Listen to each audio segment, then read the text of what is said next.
रुग्णालयात प्रसूती करता दाखल महिलेचा चुकीचं रक्त दिल्यानं मृत्यू झालेला आहे।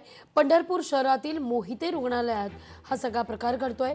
रक्त पुरवठा करणाऱ्या ब्लड सेंटरनं चूक मान्य केली आहे। Shri Swami Samarth blood storage centre seal करण्यात आलेलं आहे। हॉस्पिटलमधून रक्ताची ओ पॉझिटिव्ह रक्तगटाची मागणी करण्यात आली होती, रीतसर मागणी करण्यात आली होती। त्याचा जो काही ब्लड ग्रुप जो चेक करण्यात आला होता, क्रॉस मॅच करून योग्य ते रक्त प्रोव्हाइड करण्यात आलं होतं।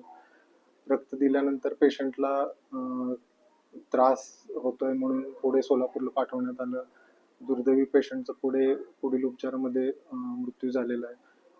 पेशंटच्या नातेवाईकांबद्दल आम्हाला फार सहानुभूती आहे, आम्हालाही फार दुःख आहे। अशा घटना घडणं वैद्यकीय क्षेत्रामध्ये फारच म्हणजे मनस्ताप होण्याजोगी गोष्ट आहे। लोकशाही मराठी ऐका, पहा, जागरूक रहा।